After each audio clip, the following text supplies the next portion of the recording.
जय श्री हरि। प्यारे भक्तों, सुनिए मोक्षदा 11 की व्रत कथा। एक बुढ़िया माँ एक बार 11 माता का व्रत रखी। बड़े ही भाव भक्ति से पूजा अर्चना की।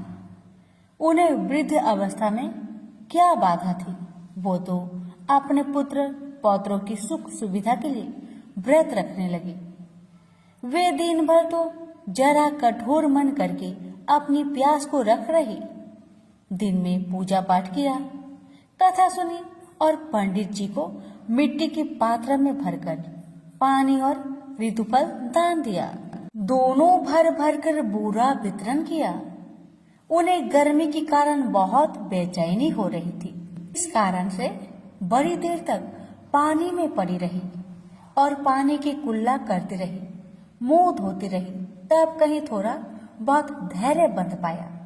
धूप तो तेज पड़ रही थी, इस कारण बार बार मुंह सूख रहा था। बूढ़ी माँ बहुत बेचैन हो रही थी। एक बुढ़ापा और दूसरे ये भयंकर गर्मी। वृद्ध अवस्था की स्थिति तो कुछ दूसरे ही प्रकार की होती है। ऐसे तैसे रो धो के दिन कट पाया। अब पहाड़ सी रात सामने थी, उसका काटना बड़ा ही कठिन दिखाई दे रहा था। खटिया पर पड़े शांति नहीं मिल रही थी। वे बार बार करवट बदल रही थी। अनेक बार वो बाहर जाती और भीतर आती। उन्हें घर के अंदर शांति नहीं थी। वे पड़ी पड़ी एकादशी माता का स्मरण करती रही।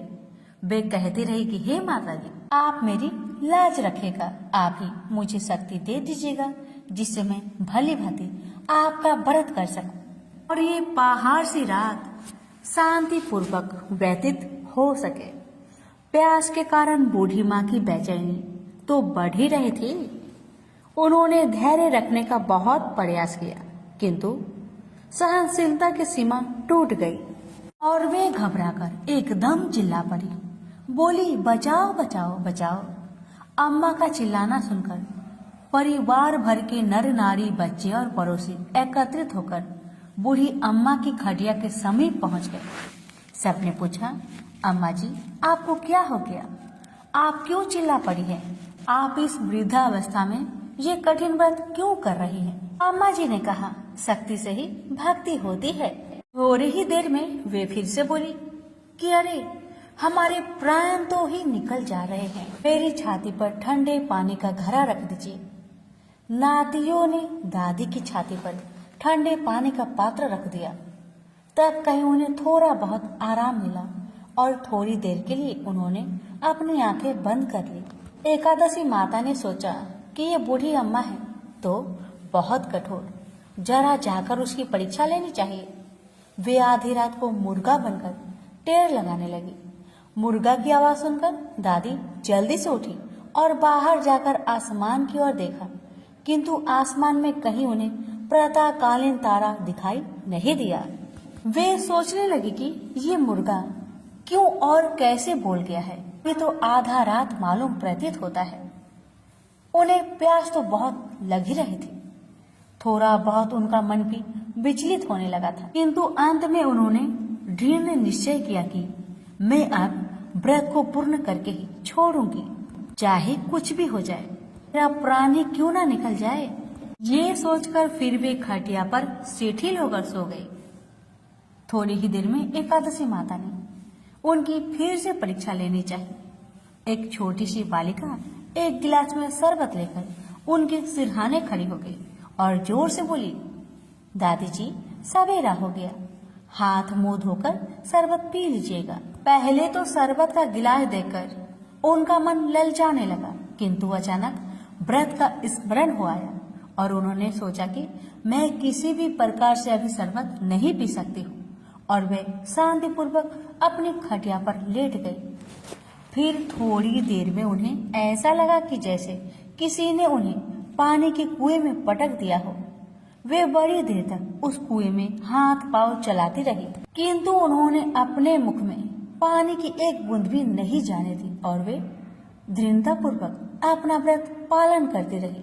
थोड़ी ही देर में न जाने कहां से सामने आग जलने लगी, जिससे भारी गर्मी बढ़ने लगी। प्यास के कारण प्राण निकलने लगे, किंतु बूढ़ी अम्मा का कुछ भी नहीं बिगड़ पाया। वे जहां की तहां मुस्कुराती हुई बैठी रही। थोड़ी ही देर में बाहर प्रकाश दिखाई देने लगा। ऐसा लगा कि जैसे सवेरा हो आया। बूढ़ी अम्मा ने जब बाहर निकलकर देखा तो समझ गई कि अभी सवेरा होने में 3-4 घंटे की देरी है। यह जानकर वे शांतिपूर्वक इधर उधर घूमने फिरने लगी। एकादशी माता ये बात अच्छी तरह से समझ गई कि ये बूढ़ी अम्मा किसी भी प्रकार से अपने व्रत से नहीं टल सकती। वे उनके सत्य व्रत को ही अच्छी तरह से समझ गई।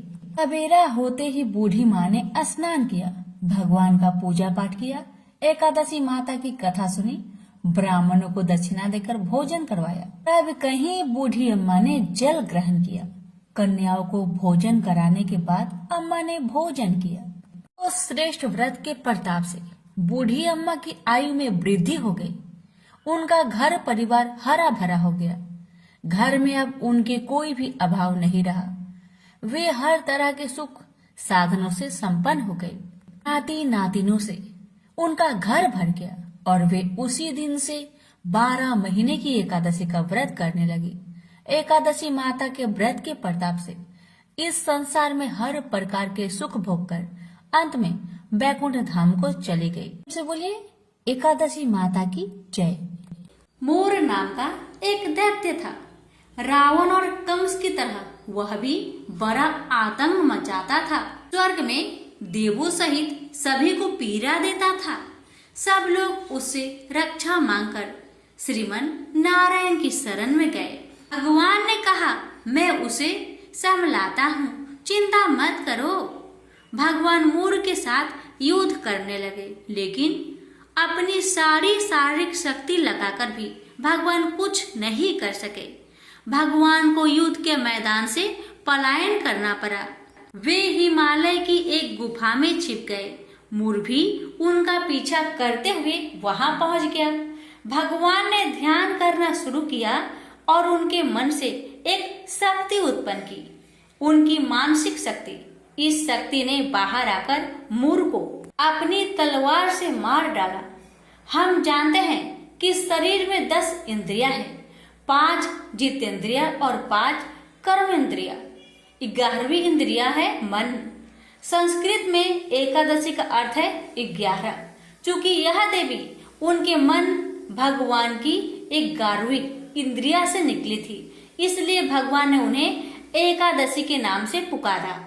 एकादशी माता की उत्पत्ति का दिन उनके नाम से ही जाने जाने लगे। माता एकादशी की अंतिम चरण के दौरान उत्पन्न हुई थी। इसे जयंती कहते हैं और उन्होंने द्वादशी से पहले चरण के दौरान दैत्य को मार डाला था। इसे स्मरणती कहते हैं। भगवान ने घोषणा की कि एकादशी के दौरान देवी के इस महान कार्य के कारण पूरे जगत में कोई भी पाप नहीं रहेगा, लेकिन पाप तो पहले से ही है। जब उसने यह सुना, पाप पुरुष आश्रय की तलाश में इधर उधर भागने लगा। एकादशी के दौरान वह कहाँ रहेगा? वह जहाँ भी गया, सभी ने उसे आश्रय देने से इनकार कर दिया। अंत में अन्न भोजन एकादशी के दौरान उसे आश्रय देने के लिए सहमत हुआ। वो एकादशी के दौरान सभी पाप भोजन में आश्रय लेते हैं। जो कोई एकादशी के दौरान भोजन करता है, ये पाप उस व्यक्ति में प्रवेश करेंगे और रोग, समस्या, हानि, परेशानी इत्यादि बन जाएगी। एकादशी देवी को विष्णु कन्या भी कहा जाता है, क्योंकि वह भगवान की मानस पुत्री है। उनकी मूर्ति पूरी जगन्नाथ मंदिर और द्वारिका धाम में है। भगवान के धर्म की रक्षा के लिए जितने भी अवतार है, वे सभी एकादशी के दिन हुए हैं, इसलिए यह इतना पवित्र दिन है।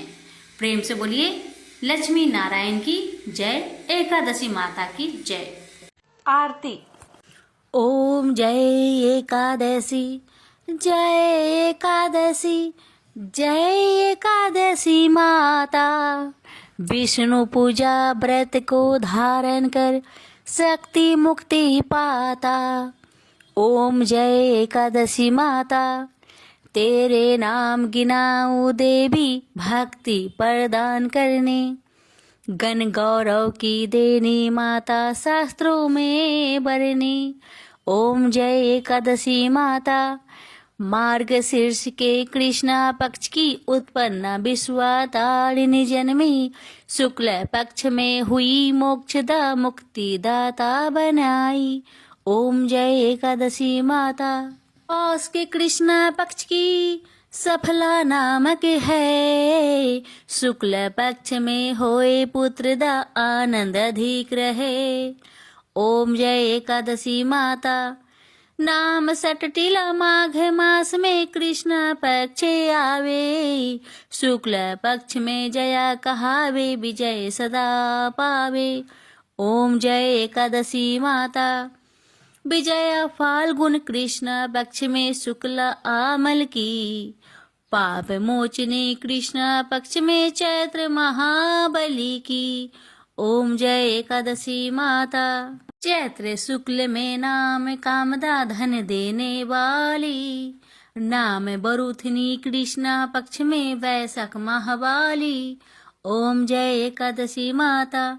शुक्ल पक्ष में होई मोहिनी अपरा ज्येष्ठ कृष्ण पक्षी। नाम निर्जला सब सुख करने कृष्ण पक्ष रखी। ओम जय एकादशी माता। योगिनी नाम आषाढ़ में जानो कृष्ण पक्ष करनी। देव सैनी नाम कहायो शुक्ल पक्ष धरनी। ओम जय एकादशी माता। कामिका श्रावण मास में आवे कृष्ण पक्ष कहिए। श्रावण शुक्ल होए पवित्र आनंद से रहिए। सावन शुक्ल होए पवित्र आनंद से रहिए। ओम जय एकादशी माता। जा भाद्रपदे कृष्ण पक्ष की परिवर्तनी शुक्ला। इंद्रा आश्विन कृष्ण पक्ष में व्रत से भाव सागर निकला। ओम जय एकादशी माता। पापंकुशा है शुक्ला पक्ष में आप हरण हारी। रमा मास कार्तिक में आवे सुखदायक भारी। ओम जय एकादशी माता।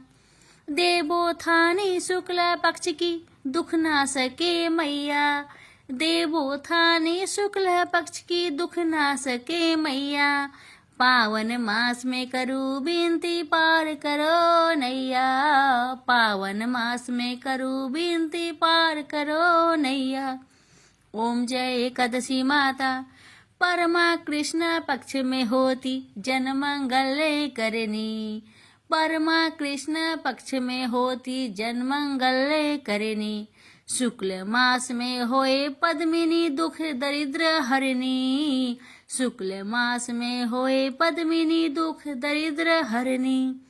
ओम जय एकादशी माता। जो कोई आरती एकादशी की भक्ति सहित गावे। जो कोई आरती एकादशी की भक्ति सहित गावे। जन गुरु दिता स्वर्ग कबासा निश्चय वह पावे। जन गुरु दिता स्वर्ग कबासा निश्चय वह पावे। ओम जय एकादशी माता। जय एकादशी माता। प्रेम से बोलिए एकादशी माता की जय।